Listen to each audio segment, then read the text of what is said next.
I'm from Quebec, so this is one of my specialties.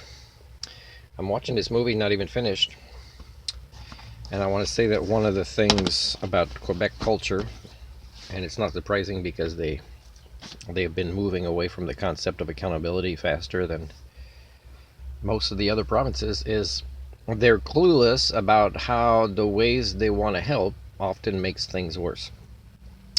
That's a pattern, and if you are somebody able to make an argument that explains that to them, yeah, it's not gonna go well for you. And and I'm including even simple things, okay?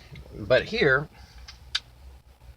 up to this point in the movie, is I'm thinking of a more complex things that people don't realize. Like, let's say people from Vietnam came to Canada and were welcomed in in friendly ways, but often with Quebecers wanting to maintain their ignorance about the state of the world or what people went through, and because they don't know how to process that and they don't want to try to find a motivation to learn how to do it other than just giving somebody spaghetti sauce is they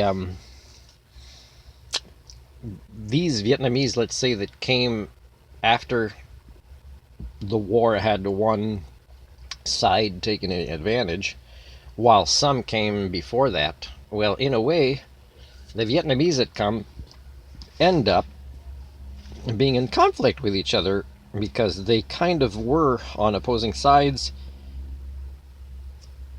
just at random often from geography and the elites or the colonizers that were there, like France or the United States of America. So so it's not really personal, and sometimes if you ask them the right questions, they actually agree on particular concepts of how societies should function.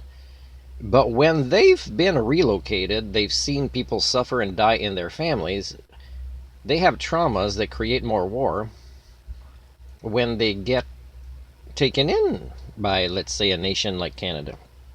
Now, this is just another example to explain, that Remembrance Day should be about a lot more than remembering what we still don't learn from. It should be discussing how to never have these things happen again, except that's too late now. Now it's just let's mitigate for the sake of the next future generations so that multiple atomic bombs or power plants don't go off on top of not even having trauma uh, cultures in medical care that are effective at dealing with this, which takes an extremely long time and which takes people, unlike Quebecers, who won't make assumptions within the first minute, but who will actually go through that journey as their therapist over a long, extended period of time.